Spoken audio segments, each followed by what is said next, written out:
Thank you very much for the question, and thank you very much for having me here.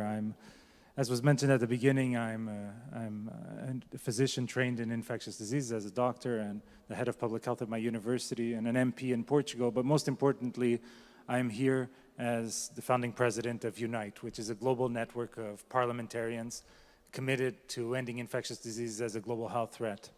And this is the first time I travel since the first week of March. And I only do it because of one person, and he's sitting at my left side, and his name is Andrew Ullman, and he invited me, and he's the chapter chair for Western and Central Europe, doing an amazing job for UNITE, and I thank you, and you deserve an applause for the work you are doing, not only here in Germany, but abroad. And I couldn't think of a better place to travel for the first time, and especially for this topic about rethinking global health, because being in Berlin represents for me probably the city that best represents the ideas of freedom and hope, two things we are fighting for right now. And it has been very difficult as countries move along to react to the tremendous challenges that COVID-19 has posed upon us. All the speakers, I think both sessions have been very complimentary and saying what has worked, what we have been capable of doing. And when we've seen multiple examples from CEPI to WHO to Gavi to FIND and so many others.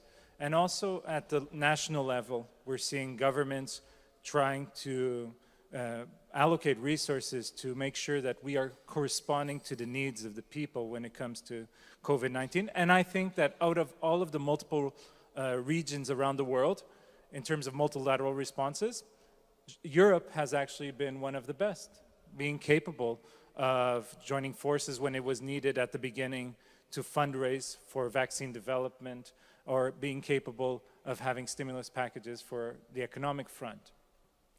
And we've seen that the private sector has stepped up, thinking about the replenishment, the fundraising efforts for the vaccine at the European level. Just in Portugal, my country, 90% of the funds that came from Portugal into that fundraising package came from the private sector, not from the state budget.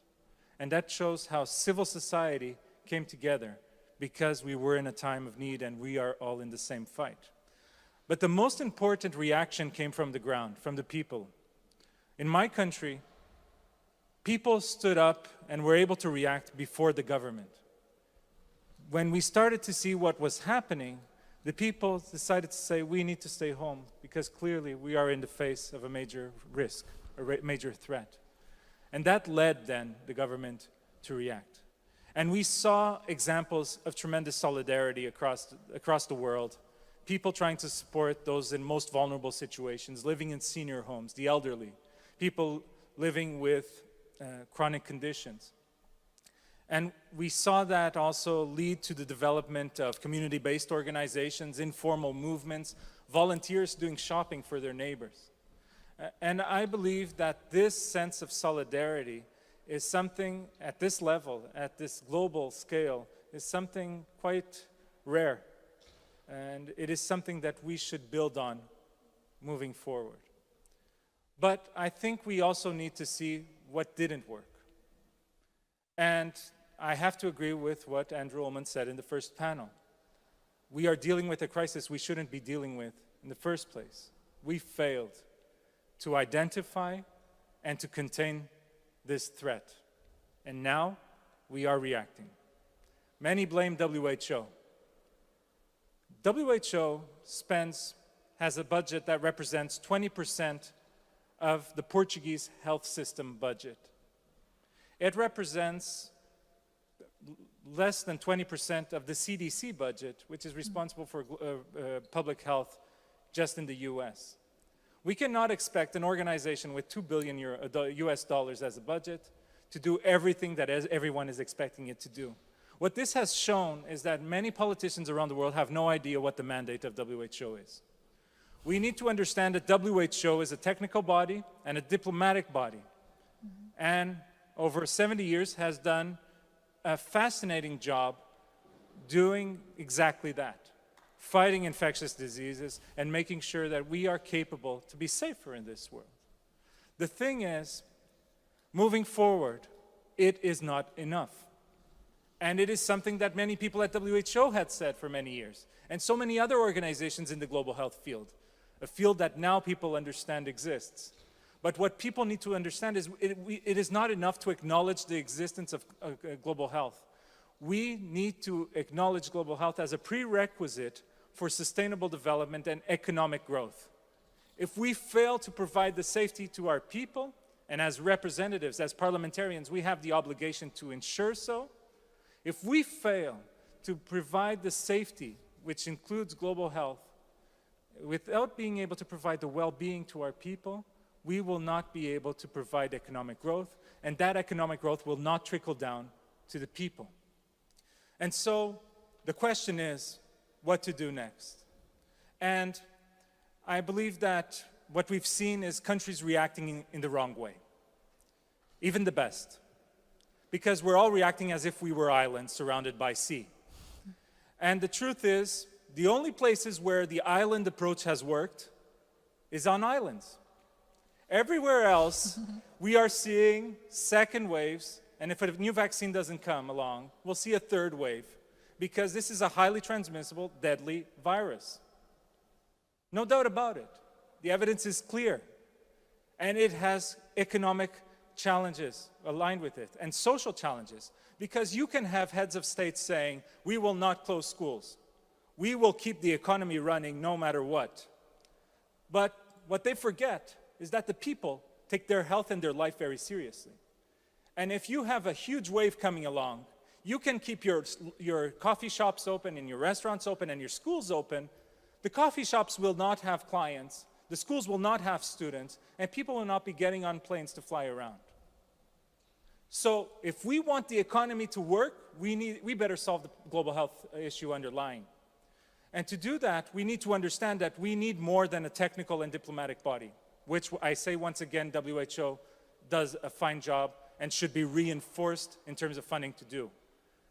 But we also need real politics.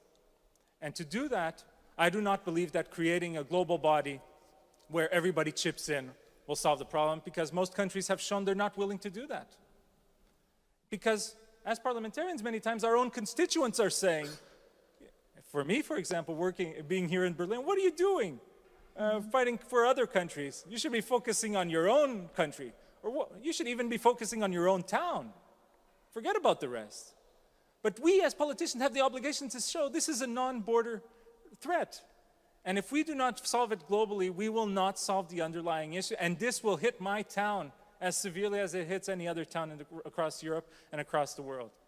And so I believe, having a real politics approach to this, that we need to take lessons, as Andrew said, on Second World War, and understand, as after Second World War, we understood that peace and security were a prerequisite to development, that health is a prerequisite to development. And at the time, we decided to invest, each country, seriously in our military power from a security and defense approach. Now, we need each country to invest in having capabilities to respond in terms of health and terrorist threats approach, which means we have to have structures within our countries that are capable to do simulations on a constant basis, preparing us for the worst. And then we should create something similar to what we did after World War II, which was each country had its own mechanisms, but then at a global level, we had, at the North Atlantic level, we created NATO to coordinate those national efforts, to make sure that in the cross-border threats, we were capable of responding. So we need something at a global level that can represent a NATO for health, that can learn from the lessons and can coordinate our global actions.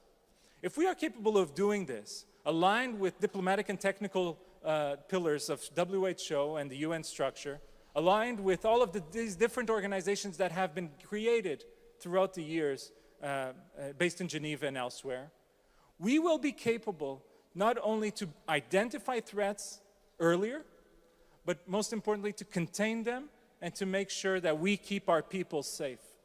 And now more than ever is the time to start preparing exactly that. Because the future after COVID-19 will have to be a future in which growth is not just something we measure through GDP. It's something that has to reflect on the well-being of the people. Thank you. Thank you.